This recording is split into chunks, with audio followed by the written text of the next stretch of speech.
Welcome to the Cauldron of Curiosities. I have been travelling now for a couple of weeks in Scotland, so the Cauldron of Curiosities is on the road. It has been mostly grey, different shades of grey, and I'm looking over a sea lock at the moment, and it's grey. There's some green on what looks like a golf course. By the way, it's quite well manicured, and there's interesting structures that are in the neck of the loch. There were some boats there last night, and they look like people were working, so I don't know if they are like if it's a salmon farm or if it's something similar. That's Bumble barking at some cyclists going past, because we're parked by a cycle path. The mist is low, or is it cloud? It all is merging in. The clouds are pale grey, and the sea here is a pale grey, which it sort of merges, and you can sort of see on the horizon line there's a slightly darker band of grey. We did have some sunshine when we were at Easdale, and I have been following a bit of a meandering route because I wanted to follow the coast where possible. But I got to Mull, and I went to Tobermory because I put that first. There was a curiosity to see what it looked like there. There were so many people, and it really hit home that the joy of travelling for me is to have the time to visit places without there being stacks and stacks of people also there at the same time. I'm looking for an element of silence. And then I went over to Iona, and I've had a number of friends who have gone to Iona and spent some time there. And it was an interesting experience for me because I wanted to go to the Fairy Hill, which is also called the Hill of Angels. As we all came off the ferry, many people turned right towards the Abbey, and I turned left. And initially I was alone, and then I realised there were a couple walking behind me quite close. And I could feel my levels of irritation pick up because I thought, oh, here we go. I'm going to be visiting this landmark, and there's going to be other people there when I don't want to share it, don't want to share that space or that moment with others. I just want to be there on my own.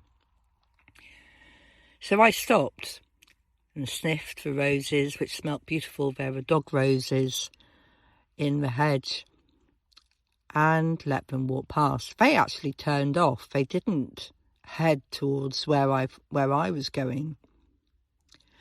As I got closer to the point where the Fairy Hill was, I noticed there was a brand new house being built, and it's incredibly close to the hill. And I wondered what impact that was having. The hill itself was bound in iron. There was sheep fencing, trapping it all in. To get to the hill, you had to climb over the fence and go through the gate, which is apparently relatively normal. So there was a small section of wood for you to do so. I went up the hill, and you could tell there'd been people there before because people had left pebble offerings amongst the daisies and the buttercups. And there was a track still visible in the grass where people would have walked the circle around the fairy hill or the Hill of Angels, which is where St. Columba is reputed to have gone to meditate. On the day I went out, there were 2 sheep staring at me, wondering what I was doing, and I'd had to leave Bumblebee down by the gate, and he was not impressed about that. And people were coming by on their bicycles, and I wasn't 100% sure that it was a place that I should be standing anymore, especially not with it bound in the sheep fencing. And that was one of the things that I noticed, that so much of Iona is separated by sheep fencing. The wires crisscrossing huge sections of the land. And what was the impact on the natural energy of the earth on Iona to have man-made material such as iron crossing through it? We went to the bay on the back of the island and found many pebbles of pink granite and serpentine, and some were a combination of the two, where there was green serpentine split through the pink granite, which is absolutely beautiful to look at. There was a temptation to fill my pockets with many pebbles to take back with me, and I knew I had further that I wanted to explore, so I resisted the temptation of weighing my bag down and myself. We wandered over the grasslands which had been eaten short by the sheep and headed back towards the main town where the ferry is. And then we wandered along by the abbey. Unfortunately for us, because Bumblebee's a dog, dogs aren't allowed in the abbey, and I didn't think it was worth paying £15 to be able to just walk around and look at the outside of the building, which I could do without paying because the fence around the abbey building wasn't that far out. So I managed to get some photographs, and we headed along to the north and went up Dun'ee, which is the large hill, and there's a beehive style stone. It's not hollow, it's actually solid, but they've built the stones as a marker on the top of the hill. And a little bit lower there was the pool of life, or the well of life, which has different names depending on where you go, and we visited both of those. And that area was beautiful. I was very lucky, the sun came out and I was quite impressed, and Bumblebee had the opportunity to run off a lead for a bit because there wasn't any sheep up there. Plenty of sheep poo, I have to say. So we sat there for a bit, and I played the tuning forks while sat there and contemplated my travels. And one of the things that really hit me whilst on Iona is how we search, we travel, we look externally for the things that we think are missing, or the clues, or any of the guidance, and it's within us. And that was the message of Iona, is you don't need to go to Iona to find the answers.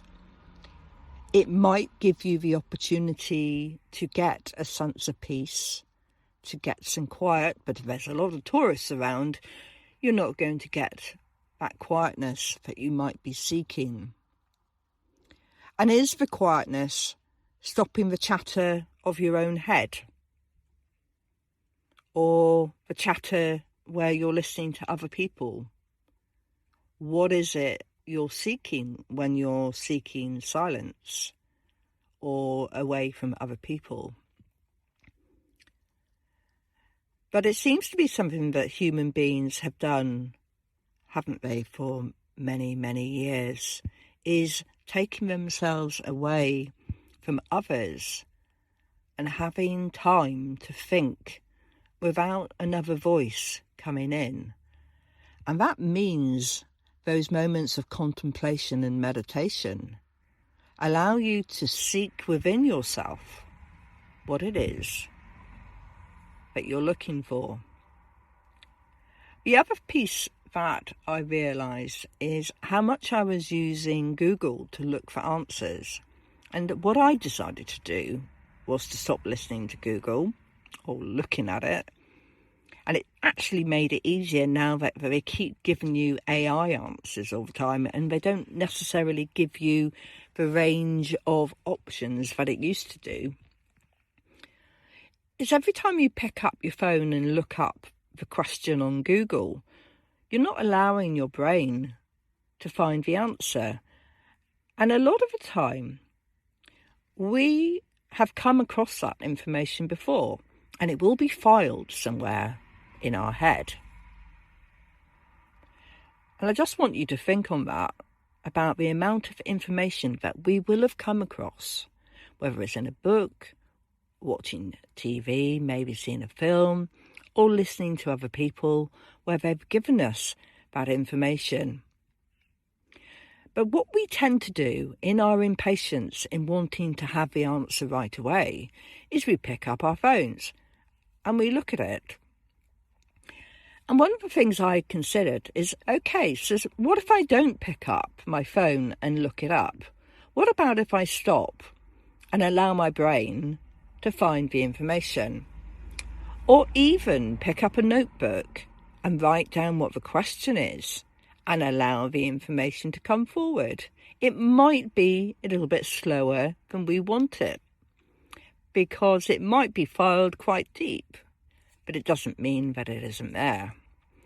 And the other thing I considered, why not, rather than going on Google, if there's another human being wandering around, ask them the question and allow them to go into their mind, into their collection of memories, their library, and see if they have the information before you go on Google and look at it.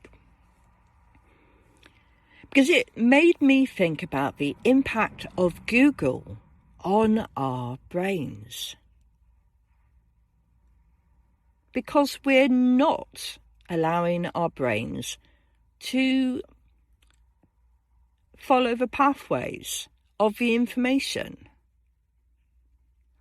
We're going for that quick snap response, the impulse, and it feeds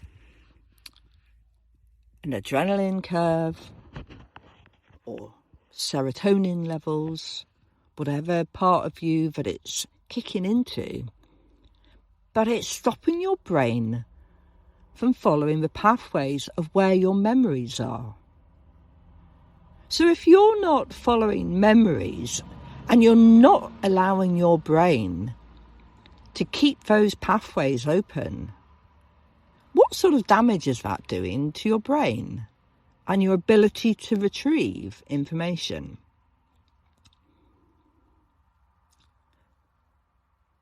That's something to think on. I'd really appreciate it if you actually let me know what you thought about that.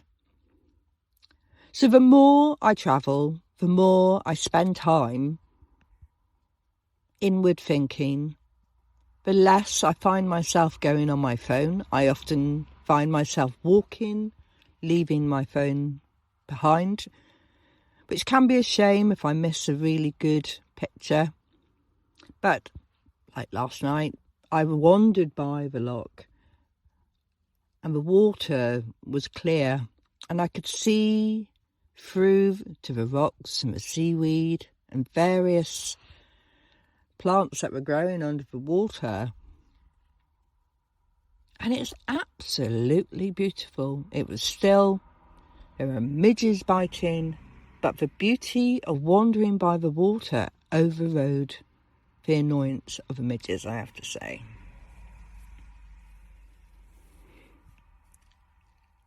And the more I move, the more I think, I don't need this electronic device. And the less and less I use it. I don't seem to be inclined to want to send people text messages. And then I don't get any text messages in response. I'm reading my books, I'm crocheting, and I'm being present in the world. I'm not disappearing into the mini computer that demands so much of our time.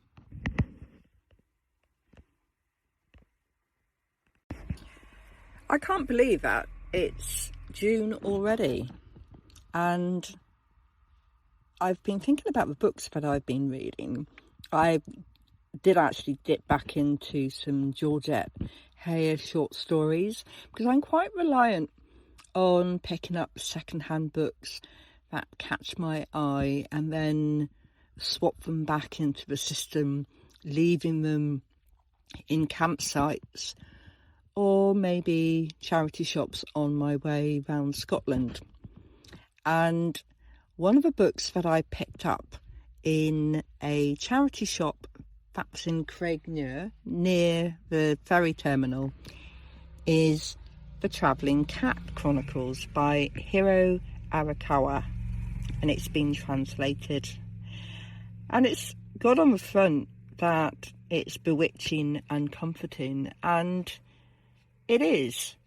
And for me, the book has several different levels of stories and different meanings. There's how we have our relationship with animals, and we often think of animals in a human term and that they may behave in a way like us. But what Hiro does is allows us to view how the animals may feel it, or the view or their perspective of that interaction. And he does that very well, even with the horses that Nana and Satoru see on their final journey. I found it really interesting how he describes some of the interactions between the Japanese people, which allow you some insight into the levels of politeness and avoidance of embarrassment, and the things that the children were experiencing potentially. Yeah, there's a level of strictness that some of us who are older may have experienced in the UK, which we don't tend to see now. And that is interesting, because is it a cultural thing or is it a generational activity on how we manage our children? The cat, Nana, was a stray, and it reminded me very much of a cat that I had that we adopted when he was a stray. And out of all the cats that I've lived with, he was probably the most well-behaved, the one that would follow me around, and we never, ever had to keep him in for a required period of time because his home was with us. It wasn't the house. And in that way, he was a very easy cat. He was very charming towards humans, but he also didn't like people to take advantage of his good nature. So you can stroke me, but stroke me too much and I bite you. And it was these elements that I saw in Nana. And is that because they had become very independent and they'd learnt how to live without needing to rely on human beings so much, that they knew how to have boundaries? So yes, The Travelling Cat is about the boundaries and respecting the cat's boundaries and respecting the dog's boundaries. So when we look at our cats, do we wait for them to allow us to touch them, or do we go ahead and touch them anyway?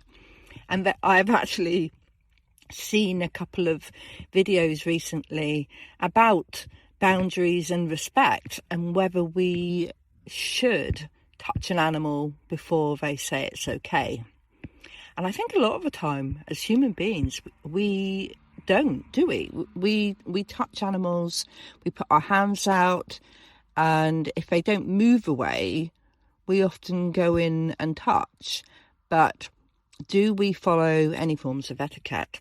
And the travelling cat, Nana, explains how offensive some of our behaviours are towards a cat. Obviously, it's been written from a human being's point of view because it's a human being writing the book, but it gives you food for thought and makes you think, yeah, if I was a cat, I wouldn't want somebody grabbing my tail. But then from Satoru's aunt's point of view, she felt the tail was the safest place to touch because it was furthest away from the mouth and she had been bitten by a cat. So to her, a tail was very safe and she couldn't see initially what the problem was. And the cat found it most offensive that someone that Nana considered to be a stranger was touching his tail when she hadn't even gone through the formality of at least a chin scratch. So it is an eye-opener, boundaries. And I think I've probably done quite a few videos on boundaries and podcast meanderings where I've wondered about how we step over the mark. And that's often where we see crime happening amongst human beings, isn't it? Because of boundaries and people not respecting boundaries. And obviously we've got these elements where we believe we have ownership over things. And that was one of the other aspects that I found in the Travelling Cat Chronicles, is Satoru's first friend that he talks about has a level of jealousy over the cat, because he envies Satoru, despite the fact that Satoru loses his parents at quite a young age. He is envious of him because he has the cat, because his parents, his father wouldn't let him have the cat. And there's a piece around how they try to contrive, I think his name's Kasuki, I can't pronounce it correctly, Kasuki and their experience together to try and keep the first cat, who's called Hachi. So there are tales around how Satoru meets his friends and they go on different journeys with Nana, the stray cat, to visit all of them. There's small vignettes within each chapter that capture different parts of Satoru's life and his engagement with his friends. And in each of those, there is something to think about how sometimes when we speak and we're blunt, we don't always consider how it might land because we're not looking at the effect that it has on the other person. And I suppose that's an encouragement to be observant, to be mindful of how it lands with people. Because sometimes we think, well, I was just telling the truth. And I've certainly been there, telling the truth. Surely that shouldn't be a problem. But sometimes telling the truth is a problem because people pick out the elements that they want to hear and they don't necessarily receive the message in the way that you intended it. I would highly recommend reading the book, The Travelling Cat Chronicles. It has a beautiful picture of a black cat on it. But just so that you know, Nana is not black. He's actually a white cat with tabby patches on him, on his head.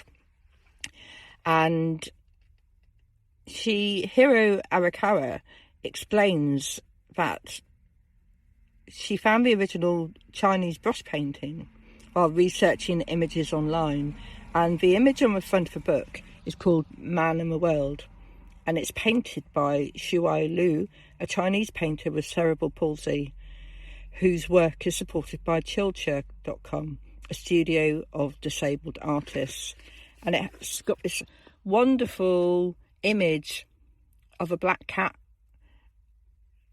with 3 birds sitting on branches, and it's the back of a cat, but it just shows how something so simple, an image like that, captures the relaxation but the watchfulness of the cat. It's me. For just feedback, I'm at a place called Poyntsfield Nursery. This is where I parked. Those brambles are huge, aren't they? So this place is a nursery that has medicinal herbs, and it's biodiversity next to a big house. There's the sign. Ready for us to follow. There's beach here, and we know how much mushrooms are going on beaches, don't we? So I wanted to share this with you so you could see. So we're in the north of Scotland. Plenty of green. Got the rambling buttercup there.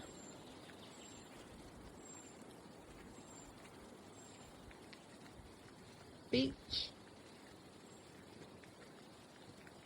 I'm not quite sure, it looks like a chestnut, sweet chestnut maybe, or horse chestnut. Look at that. Beautiful, isn't it? Horse chestnut. See the sunlight coming through there. It's like a palmate leaf, isn't it? It's with 5 leaves, almost like a hand. Loving the way the light is shining through. Thank you for listening to this episode of the Cauldron of Curiosities. If you enjoyed this dip into folklore, don't forget to follow the podcast, share it with a friend, and keep your lantern handy for the next curious tale.